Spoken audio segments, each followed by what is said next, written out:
more guns you fire, the closer you get to that moment where you realize that a lot of guns will fail on you. There's a lot of reasons why your guns will malfunction or jam, and what we're going to take a look at today is specifically semi-automatic pistols. Why do they malfunction and why do they jam? We're going to take a look at the top 5 reasons. Number 1, poor ammo or underpowered ammo. I have a couple finicky handguns, and depending on the ammo you put in them, they'll cycle right through every single one, but there's a little bit of ammo that sometimes is just underpowered, and usually it's tight fitting guns or ones with stiff springs that will then cause these types of problems to occur. So the number 1 reason is underpowered ammo. Number 2, poor lubrication. I have one particular gun that only works if I use frog lube on it.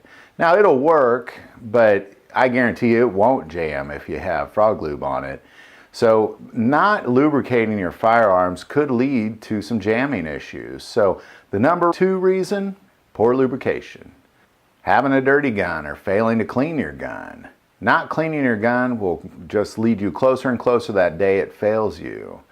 Making sure your gun is clean is the best way you can ensure that it doesn't jam.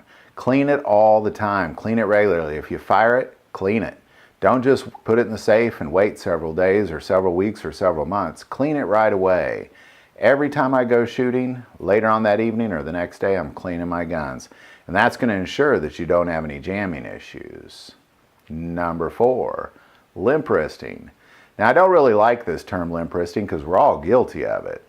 Sometimes we're just not really paying attention to how stiff we're holding our arms as we fire it.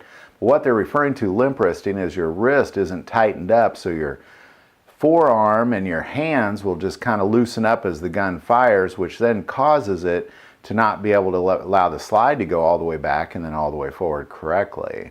Limp wristing your gun will often lead to malfunctions and jamming issues as well. And finally, number 5, manufacturing defects or just something's wrong with your gun. This is the most common reason of them all.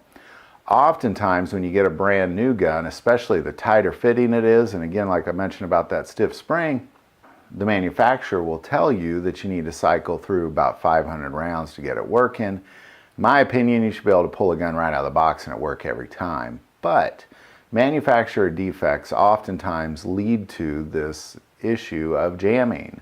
Now I don't just mean manufacturing defects, I'm also referring to just something's wrong with your gun. And it could be as simple as feeding issue, stovepipes, magazine issues, extractor issues. There's so many things that can go wrong with your gun that if you're having jamming issues and you're definitely lubricating it, cleaning it, you got some high-powered ammo, and you're not limp wristing it, then it's definitely going to be a defect in your gun and you need to send it back to the manufacturer or head off to your local gun repairman and have it fixed. So there you go. There's the top 5 reasons that your gun will jam on you. I know there's probably some other ones out there, but I think these are definitely the 5 most common ones that I've seen out, in my personal opinion. I've had all 5 of these things go wrong, so I know it's pretty common. If it's common for me, I'm sure it's common for you as well. If you like this video, click like and subscribe.